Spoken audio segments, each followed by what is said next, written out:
સાબરકાંઠામાં ચોંદીપુરા વાયરસનો કહેર. હિંમતનગર GMERS સિવિલમાં 23 બાળકો દાખલ. સારવાર દરમિયાન 15 બાળકોના મોત થયા છે. એક બાળક સ્વસ્થ થતા ડિસ્ચાર્જ કરાયું છે.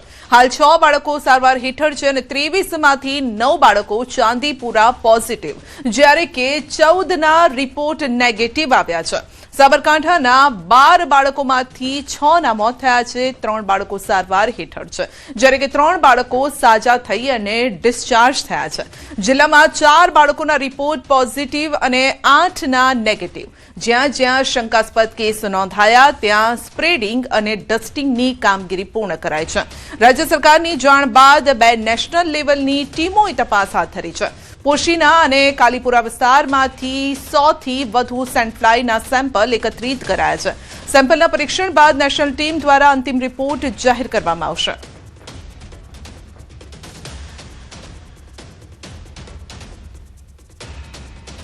આ 23માંથી 15 કેસોના ડેથ થયેલા છે. 6 કેસ એવા છે કે જે અત્યારે હાલ એડમિટ છે અને 2 કેસ ડિસ્ચાર્જ થયા છે.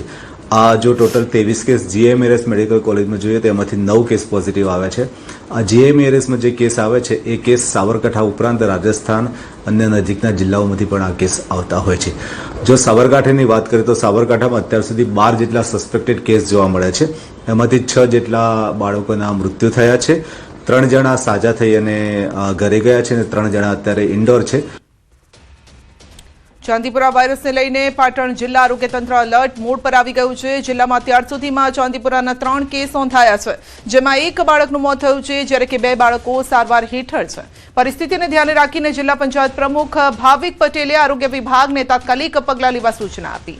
જિલ્લાના તમામ કાચા મકાનોની યાદી તૈયાર કરી ત્યાં સ્પ્રે કરવાનું, ડસ્ટિંગ કરવાનું, આ તમામ કામગીરી ઝડપથી પૂર્ણ કરવાના આદેશ અપાયા.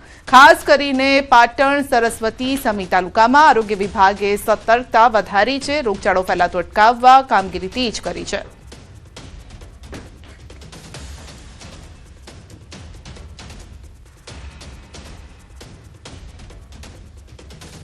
પાટણ જિલ્લામાં અત્યારે 3 કેસ નોંધાયેલા છે.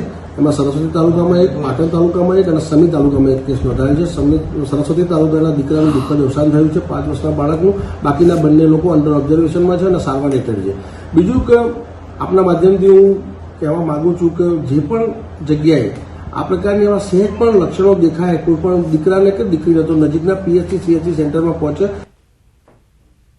રાજ્યમાં ચાંદીપુરા વાયરસના વધતા સંક્રમણના પગલે ભાવનગર જિલ્લાનું આરોગ્ય તંત્ર સંપૂર્ણ એલર્ટ મોડ પર છે. ભાવનગરની સટી હોસ્પિટલના બાળ રોગ વિભાગમાં ચાંદીપુરા જેવા લક્ષણો ધરાવતી 2 બાળકીઓને સારવાર માટે દાખલ કરાઈ, અને જેમાં ભાવનગરના કુંભારવાડા વિસ્તારની 40 દિવસની બાળકી અને બોટાદ જિલ્લાના ભદ્રાવડી ગામની 8 માસની બાળકીનો સમાવેશ થાય છે.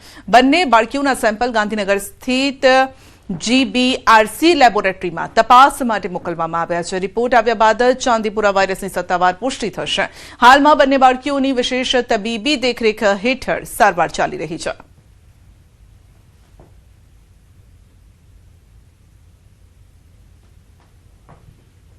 છેલ્લા 2 મહિનામાં અમારી પાસે બાળકોમાં કુલ 13 શંકાસ્પદ દર્દીઓ આવ્યા કે જેમાં અમને ચાંદીપુરાના લક્ષણો કે જેમાં અતિશય ભારે તાવ હોય, માથાનો દુખાવો હોય, બાળક અર્ધબેભાન જેવું લાગે અને આંચકી આવતી હોય. એ પૈકી 2 બાળકોના રિપોર્ટ પોઝિટિવ આવ્યા અને 2 બાળકો જે અત્યારે વોર્ડમાં સારવાર હેઠળ છે એના સેમ્પલ પરીક્ષણ માટે મોકલાના છે અને રિપોર્ટ બાકી છે. બાળકોનું સેપરેટ ICU અને નિયોનેટલ ICU અવેલેબલ છે, જે બધા જ સાધનો, જરૂરી સાધનોથી સુસજ્જ છે. બેડસાઇડ ઓક્સિજન મળી શકે એની વ્યવસ્થા છે. બ્લડ ગેસ પણ ત્યાં જ મોનિટર થઈ જાય એવી વ્યવસ્થા છે. બાળકોના સેમ્પલ છે એ GBRC ગાંધીનગર મોકલવાની સરકારની સૂચના પ્રમાણે મોકલવામાં આવે છે અને ત્યાંથી 1 થી 1.5 દિવસમાં એના રિપોર્ટ આવતા હોય છે.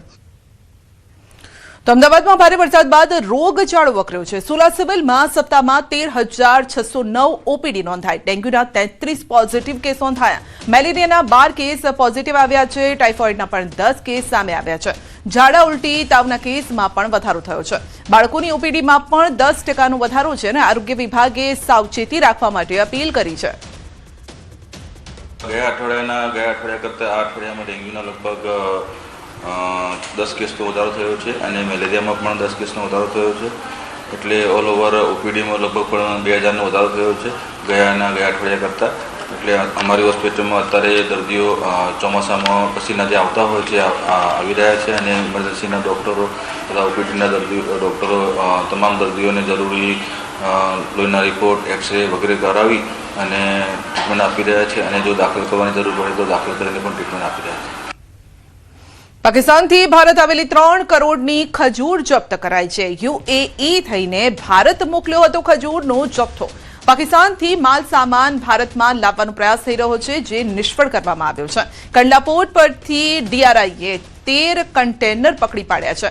364 મેટ્રિક ટન સૂકી ખજૂર રિકવર કરવામાં આવી છે અને કાગળ પર યુએઈનો સામાન દર્શાવવામાં આવ્યો હતો, પરંતુ તપાસમાં પાકિસ્તાનથી આવ્યાનું ખુલ્યું છે. ડીઆરઆઈના જણાવ્યા અનુસાર પહેલા સામાન પાકિસ્તાનથી દુબઈ મોકલવામાં આવ્યો હતો અને પછી તેને દુબઈના અન્ય કન્ટેનરમાં ખસેડવામાં આવ્યો. પછી તેને ભારત મોકલવામાં આવ્યો. ડીઆરઆઈએ કસ્ટમ્સ એક્ટ હેઠળ સમગ્ર 364 મેટ્રિક ટન સામાન જપ્ત કર્યો છે.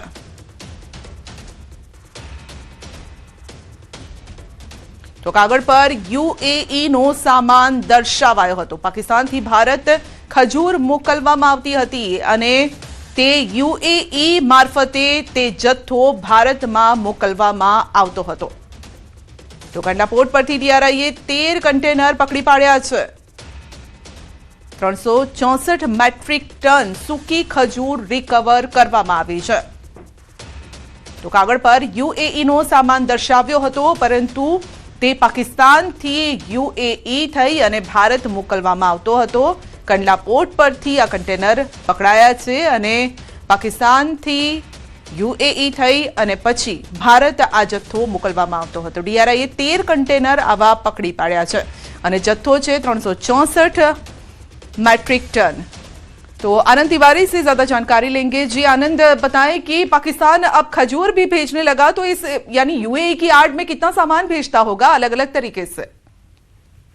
देखिए, बिल्कुल जो डीआरआई है उसने एक बड़ी कार्रवाई की है. पाकिस्तान से यूएई के रास्ते करीब 3 करोड़ रुपए की खजूरें जो है वो भारत भेजी गई थी, जिनको की जब्त किया गया है. डीआरआई ने कांडला पोर्ट पर 13 ऐसे कंटेनर पकड़े गए हैं जिसमें करीबन 364 मीट्रिक टन सूखी खजूर जो है वो भारत लाई गई थी. जांच में ये भी खुलासा हुआ है कि कागजों में ये जो पूरा माल था ये यूएई का बताया गया था, लेकिन ये दरअसल ये पूरा सामान पाकिस्तान का था. और इससे इतना तो साफ है कि पाकिस्तान से लगातार दूसरी कंट्री के रास्ते या फर्जी दस्तावेज के जरिए जो है वो सामान जो है लगातार भारत लाने की कोशिश की जा रही है, जिसपे एजेंसियों ने ये सख्ती की है.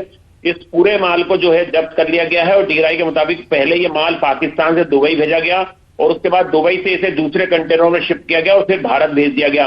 लेकिन डीआरआई को एक सीक्रेट इंफॉर्मेशन भी थी और उसके बाद ये जो सारा माल है ये गुजरात के पोर्ट पर जो है वो बरामद कर लिया गया है.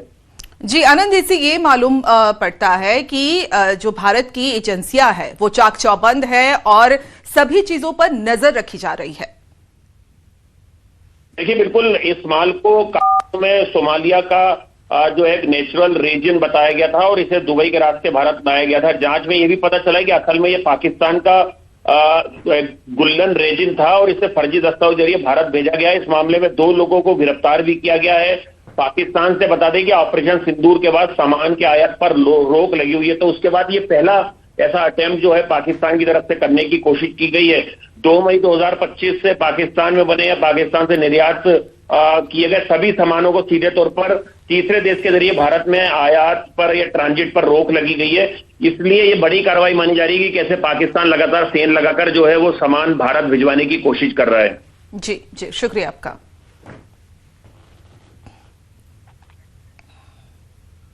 રાજકોટમાં શૈક્ષણિક કેલેન્ડરમાં ફેરફારની માંગ કરવામાં આવી છે. સ્વનિર્ભર શાળા સંચાલક મંડળે કરી છે માંગ. ધોરણ 10 થી 12 માટે ખાસ ફેરફારની માંગ કરાઈ છે. હાલ કેલેન્ડરમાં કુલ 80 રજાઓ, 44 રવિવાર સહિત 124 દિવસ રજા, 40 રજાના દિવસ રદ કરવા માંગ કરાઈ છે. રજા રદ કરી શાળા ચાલુ રાખવા માટે રજૂઆત કરાઈ છે. સીબીએસઈ પેટર્ન મુજબ કેલેન્ડરની માંગ ટ્યુશન પર નિયંત્રણ નહીં, શાળા પર નિયંત્રણનો આક્ષેપ લાગી રહ્યો છે.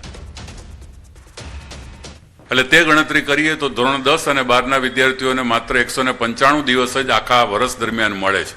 અને એટલા માટે અમે માંગ કરેલી છે કે ધોરણ 10 અને 12ના વિદ્યાર્થીઓની શૈક્ષણિક કારકિર્દી સારી બને, તે માનસિક તણાવમાંથી મુક્ત થાય અને તે જે છે એના ધોરણ 10 અને 12ના શૈક્ષણિક વર્ષ પછીની જે કોમ્પિટિટિવ પરીક્ષા આપવાની થાય તેમાં પણ તે સારું પરફોર્મન્સ બતાવી શકે એટલા માટે 40 દિવસ જો ધોરણ 10 અને 12ના વિદ્યાર્થીઓને વધારે આપવામાં આવે તો સારું કાર્ય થઈ શકે. બુલેટિનમાં આગળ વધીશું નાનકડા બ્રેક બાદ.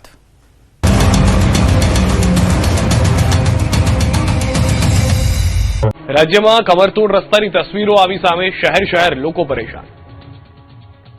રાજ્યમાં વરસાદ બાદ અનેક રસ્તાઓ બિસ્માર બન્યા છે. વલસાડ, રાજકોટ, અમદાવાદ અને ભરૂચમાં અનેક વિસ્તારોના રસ્તાઓ કમરતોડ અને મણકાભાંગ બની